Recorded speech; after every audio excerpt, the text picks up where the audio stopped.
College کا پیار part 2۔ میں جیسے ہی اپنی بہن صنم کے کمرے کے قریب کیا تو مجھے عجیب طرح کی آوازیں سنائی دے رہی تھیں۔ میں نے ہلکا سا دروازہ کھول کر دیکھا تو میری بہن صنم ہاتھ سے اپنے آپ کو مطمئن کر رہی تھی۔ میں بڑا حیران ہوا کہ صنم یہ کیا کر رہی ہے۔ پھر میں پورا دروازہ کھول کر اندر چلا گیا۔ میری بہن صنم نے جیسے ہی مجھے دیکھا تو ایک دم چونک گئی۔ میں نے کہا، صنم پریشان مت ہو، میں تمہاری پریشانی دور کرنے آیا ہوں۔ صنم گھبرا کے مجھ سے کہنے لگی، سلمان تم یہاں سے چلے جاؤ، امی نے دیکھ لیا تو بات خراب ہو جائے گی۔ میں نے کہا، صنم تم پریشان مت ہو، میں امی کے کمرے میں دیکھ کر آیا ہوں، امی آرام سے سو رہی ہے۔ پھر میں نے دیکھا کہ صنم نے ایک لمبی آہ بھری۔ پھر میں نے کہا، صنم یہ تم کیا کر رہی تھی؟ اس نے کہا، بھائی کیا کروں، خود کو مطمئن کر رہی تھی، کوئی اور بھی تو نہیں ہے نا جسے کہوں کہ مجھے مطمئن کرے۔ میں نے کہا، صنم تم پریشان مت ہو، آج کے بعد تمہیں جب بھی ضرورت پڑے تو تم مجھے بتا دیا کرو، میں تمہیں مطمئن کر دیا کروں گا۔ پھر میں نے گیٹ کو لاک کیا اور میں صنم کے پاس آ کر بیٹھ گیا۔ پھر میں نے کہا، صنم آؤ میں تمہیں مطمئن کرتا ہوں۔ پھر میں نے کہا، صنم تم تیار ہو جاؤ، تو اس نے سب کچھ ہٹا دیا اور تیار ہو گئی۔ پھر میں نے بھی سب کچھ ہٹا دیا اور میں بھی تیار ہو گیا۔ اس کے بعد میں نے صنم کو مطمئن کرنا شروع کر دیا۔ تقریباً 30 منٹ تک میں اسے مطمئن کرتا رہا اور اس کے بعد میں بھی مطمئن ہو گیا اور وہ بھی مطمئن ہو گئی۔ اس کے بعد میں وہاں تھوڑی دیر لیٹا رہا۔ صنم فوراً ہی واش روم چلی گئی اور پھر فریش ہو کر باہر آ گئی۔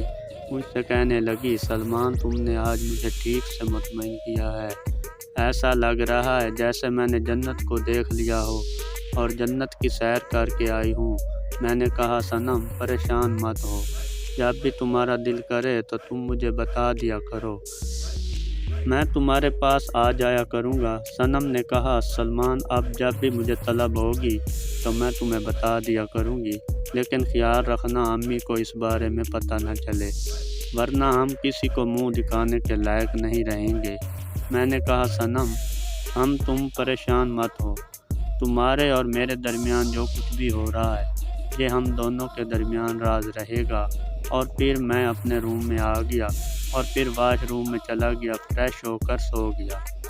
صبح جلدی میں اٹھا، امی نے ناشتہ بنایا ہوا تھا اور میں نے دیکھا کہ صنم بھی تیار ہو گئی تھی۔ ہم تینوں نے بیٹھ کر ناشتہ کیا، میری امی بھی ہمارے ساتھ تھی اور پھر میں نے دیکھا کہ صنم مسکرا رہی تھی اور اس کا چہرہ کھلا ہوا لگ رہا تھا، بہت فریش نظر آ رہی تھی اس کے چہرے پر۔ ہم ناشتہ کرنے کے بعد میں اور صنم دونوں سکول چلے گئے، کیونکہ صنم وہاں پڑھاتی تھی اور میں وہاں پڑھتا تھا۔ میں نے دیکھا نیلم بھی سکول آئی ہوئی تھی، میں نے جا کر سلام کیا، نیلم نے منہ دوسری طرف پھیر لیا۔ وعلیکم السلام کہا۔ میں کوشش کرتا تھا کہ کسی طرح نیلم سے بات کروں، مگر ایک نیلم تھی اسکول میں کسی سے بھی بات نہیں کرتی تھی۔ یار وہ جتنی خوبصورت تھی نا، اتنا ہی اس کے اندر نخرے بھی تھے۔ آپ نخرے سمجھ لیں یا پھر شرافت سمجھ لیں، وہ کسی لڑکے سے بات نہیں کرتی تھی۔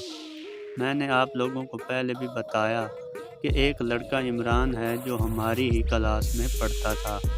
میں نے نوٹ کیا کہ کبھی کبھار نیلم اس سے بات کرتی تھی، لیکن یار وہ عمران بھی اسی کی طرح تھا، بالکل سیدھا سادہ جیسے لڑکیاں ہوتی ہیں، وہ دوسرے چکروں میں بالکل بھی نہیں تھا۔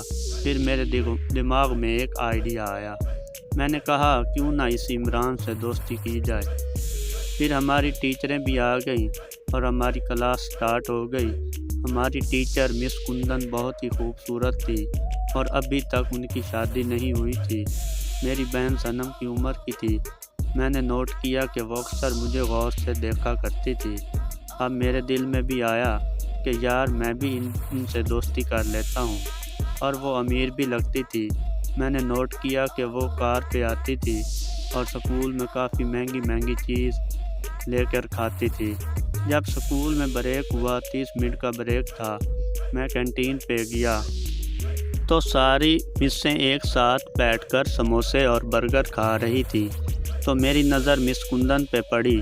جن کا جسم بھرا بھرا تھا اور سامنے کا حصہ تو کچھ زیادہ ہی بڑا تھا اور پیچھے کا حصہ بھی بہت بڑا تھا۔ مطلب کوئی ایک نظر بھی ان کو دیکھ لیتا تو بس دل میں یہی سوچتا کہ کاش یہ مطمئن کرنے کے لیے مجھے مل جائے تو مزہ ہی آ جائے گا۔ میں نے کہا میں کندن سے پوچھ ہی لیتا ہوں کہ تم بھی کچھ کھاؤ گے؟ تو وہ مجھے کہنے لگی ہاں سلمان بتاؤ کھانا ہے تم نے؟ میں نے کہا نیکی اور پوچھ بہت بھوک لگی ہے مس۔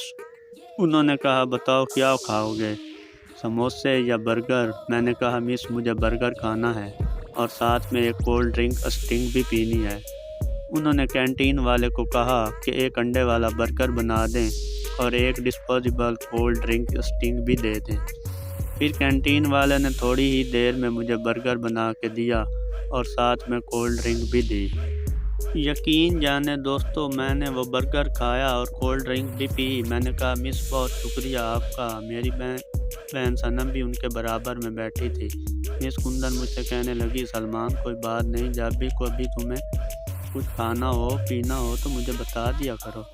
اب میرے دل میں بھی کچھ ہو رہا تھا اور میں نے دیکھا کہ وہ بار بار مجھے دیکھ رہی تھی۔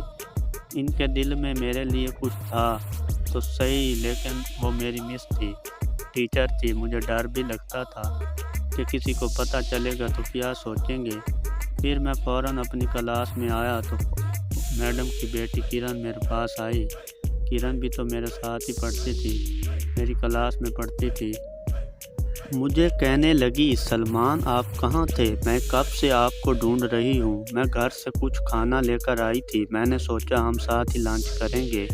میں نے کہا یار کہ میں نے تو لنچ کر لیا ہے، وہ مس کندن ہے نا، انہوں نے مجھے برگر اور کولڈ ڈرنک پلائی ہے۔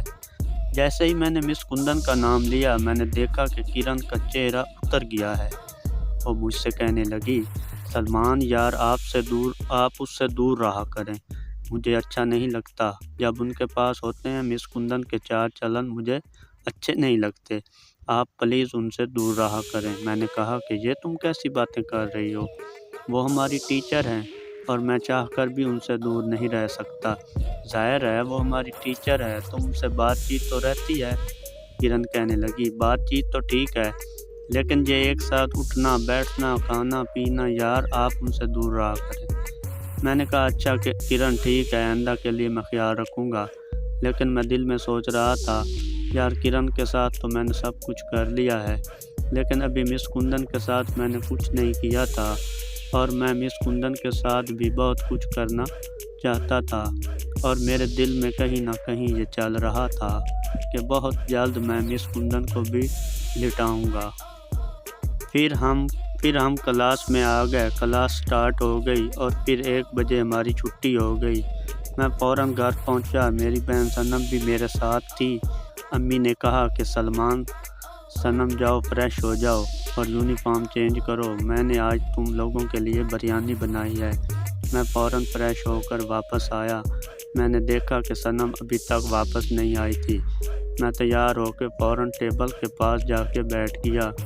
امی نے کہا کہ صنم آ جائے تو میں بریانی نکال کے پلیٹوں میں دیتی ہوں، پھر ساتھ مل کر کھاتے ہیں۔ میں نے کہا جی امی وہ رائتا سلاد آپ نے بنایا ہے؟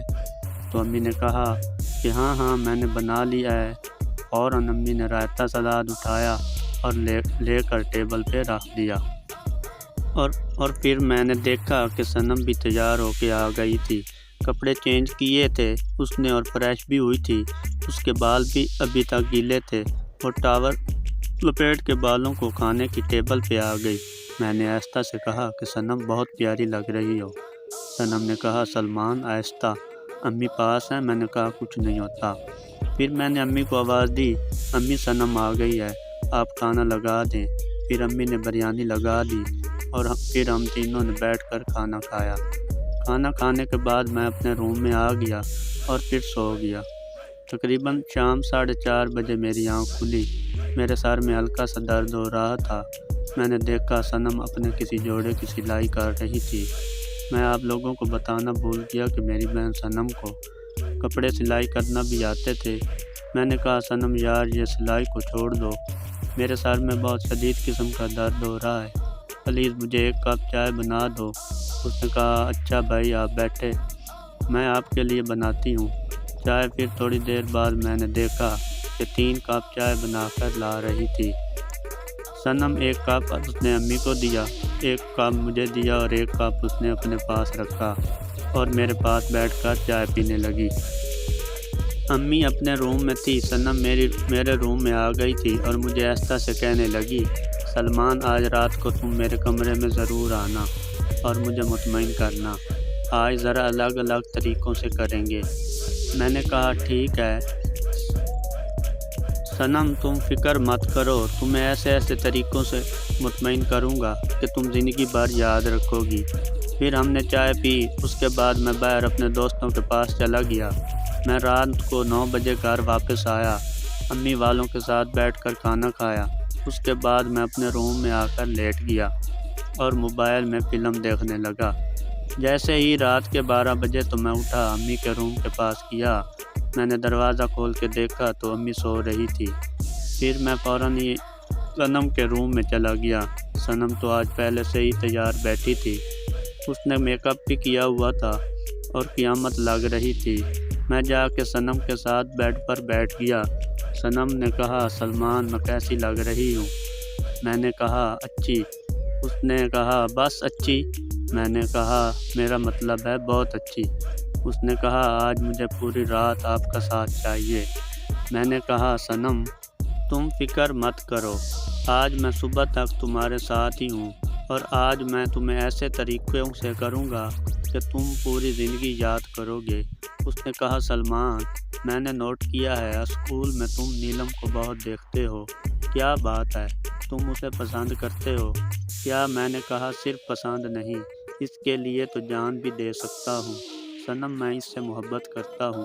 صنم کہنے لگی سلمان کیا نیلم بھی تم سے محبت کرتی ہے کیا؟ سلمان نے کہا نہیں نا یار، یہی تو مسئلہ ہے، میں اس سے محبت کرتا ہوں، وہ مجھ سے نہیں۔ صنم نے کہا تو کیا وہ کسی اور سے محبت کرتی ہے؟ میں نے کہا نہیں، وہ تو کسی لڑکے سے بات تک نہیں کرتی۔ پھر صنم مجھ سے کہنے لگی وہ عمران سے بات کرتی ہے اور سلمان مجھے لگتا ہے وہ شاید عمران کو پسند بھی کرتی ہے۔ میں نے کہا تمہیں کیسے پتہ؟ وہ ایک کلاس میں پڑھتے ہیں نا، تو کبھی کبھار اس سے بات چیت کرتی ہے۔ صنم کہنے لگی تم بھی تو اس کی کلاس میں پڑھتے ہو، تو وہ تم سے بات کیوں نہیں کرتی؟ حالانکہ لڑکیاں تو تمہارے پیچھے پاگل ہیں، لیکن وہ نیلم تمہیں گھاس تک نہیں ڈالتی۔ اور صنم کہنے لگی سلمان میں نے ایک دن نیلم اور عمران کو کینٹین میں ایک ساتھ لنچ کرتے دیکھا تھا اور وہ دونوں ہنس کے باتیں بھی کر رہے تھے، اس لیے مجھے لگا شاید وہ دونوں ایک دوسرے کو پسند کرتے ہیں۔ صنم کہنے لگی ویسے نیلم ہے جنت کی حور جیسی، بہت خوبصورت ہے۔ میں نے کہا صنم کافی رات ہو گئی ہے، چلو کام شروع کرتے ہیں، ٹائم ضائع نہیں کرتے۔ صنم نے کہا تو میں نے تمہیں روکا کب ہے؟ پھر میں نے کہا سب کچھ ہٹا دو، پھر اس نے سب کچھ ہٹا دیا۔ میں نے بھی تیاری مکمل کر لی تھی، میدان سج گیا تھا، بس ہم دونوں کی فائٹ کا انتظار تھا۔ پھر میں نے